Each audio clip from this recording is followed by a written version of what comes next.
नमस्कार दोस्तों, op amp lecture series में आप सबका बहुत स्वागत है।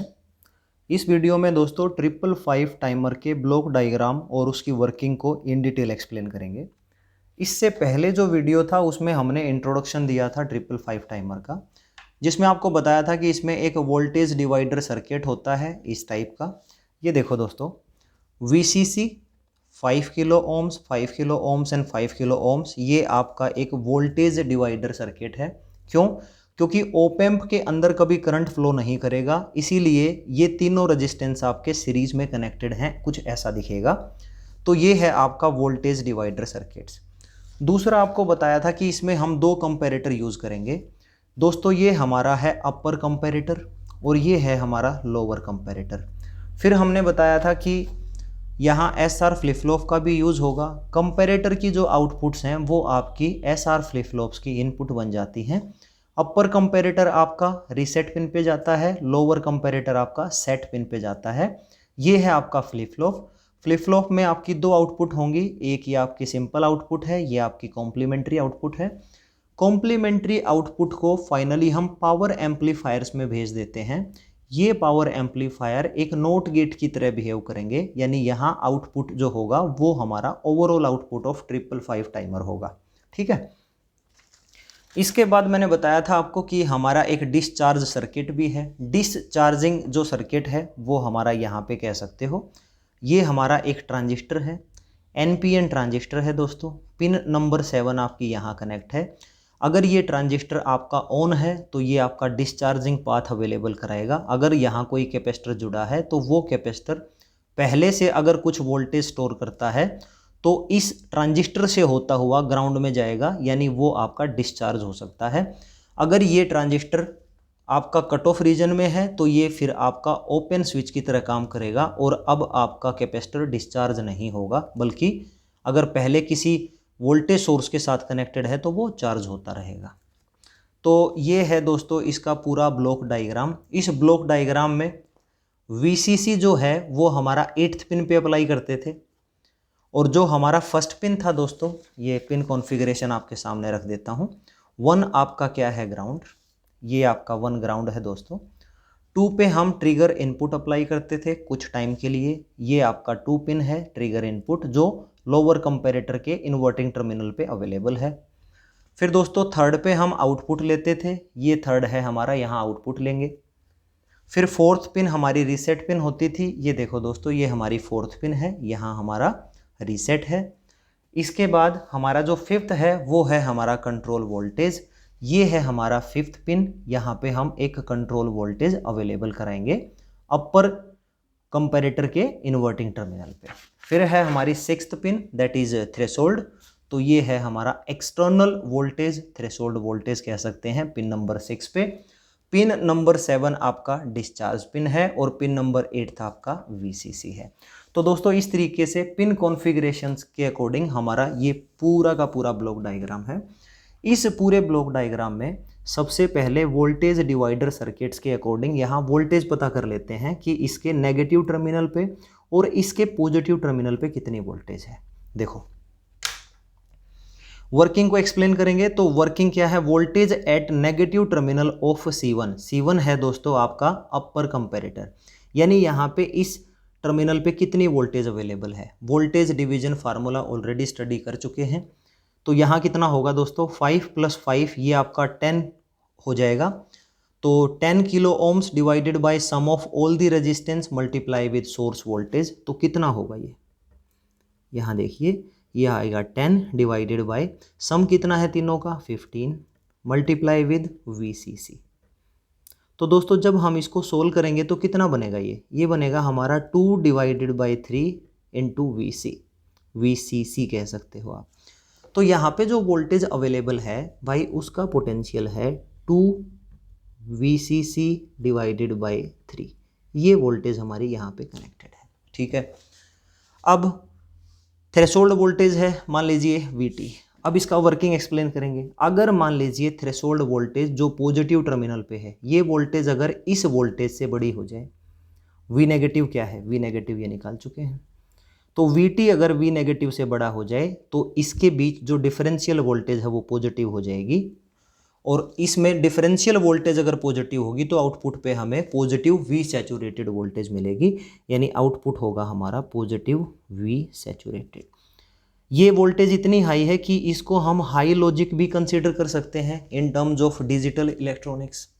तो अगर ये मान लीजिए हाई लॉजिक है तो डेफिनेटली यहाँ पे कितना होगा, आर। आर कितना है, इसकी आउटपुट हाई लॉजिक है, यही आपका आर में जाएगा। आर आपका है हाई लॉजिक। आर क्या है, आपकी रीसेट पिन। एस क्या है, ट्रिगर्ड पे हम अप्लाई करेंगे तो बहुत नेगेटिव सिग्नल अप्लाई करेंगे, अदरवाइज ये जो है पोटेंशियल इस पॉजिटिव पोटेंशियल से कहीं ज़्यादा है तो इसकी आउटपुट हमेशा जीरो होगी। तो ये अगर जीरो है तो सेट में क्या जाएगा, जीरो लॉजिक लो। तो दोस्तों अगर आपका एसआर फ्लिप फ्लॉप आपको पता है, पिछले वीडियो में एक्सप्लेन भी किया है मैंने, तो इसके बेसिस पे रीसेट अगर हाई लॉजिक है तो आउटपुट भी आपका क्या होगा, रीसेट हो जाएगा, दैट इज आउटपुट आपका जीरो हो जाएगा। क्यू आपका आउटपुट है, क्यू बार क्या है, कॉम्प्लीमेंट्री आउटपुट, तो वो आपका क्या हो जाएगा, वो आपका 1 हो जाएगा। अगर मान लीजिए क्यू बार आपका 1 हुआ तो ये आपका पावर एम्पलीफायर से पास होगा और आउटपुट मिलेगी। पावर एम्पलीफायर नॉट गेट की तरह काम करता है, तो 1 है तो फाइनली आपका आउटपुट क्या होगा, लॉजिक लो, जीरो आ जाएगा।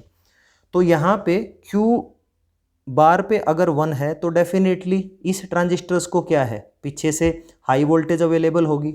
हाई वोल्टेज अवेलेबल होगी, यहाँ एन है, ये पी है और ये एन है, एन पी एन ट्रांजिस्टर है, तो ये आपका क्या हो गया, फॉरवर्ड जंक्शन हो गया।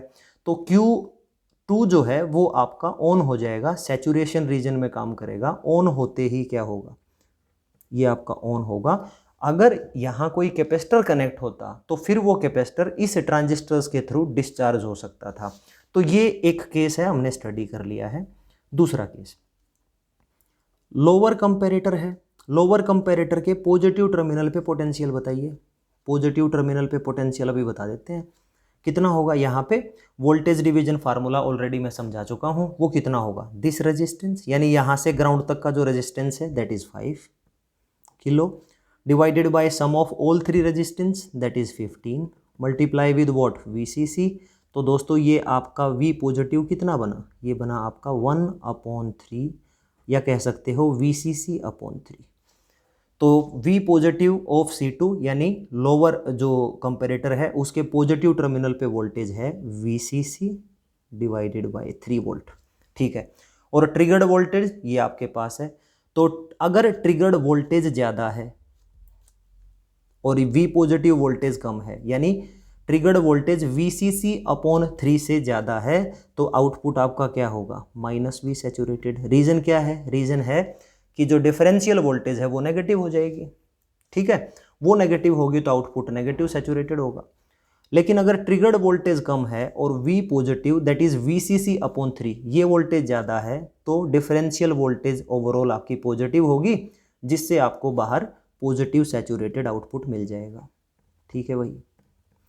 ये पॉजिटिव सैचुरेटेड आउटपुट अगर मिलेगा तो आपका S पिन में जाएगा। तो S क्या हो जाएगा यहाँ पे, इस केस में दोस्तों S आपका 1 होगा, राइट। और S अगर 1 हो जाएगा तो डेफिनेटली फ्लिप फ्लॉप की आउटपुट क्या हो जाएगी, सेट हो जाएगी। सेट होते ही Q आपका 1 हो जाएगा, Q बार आपका 0 हो जाएगा।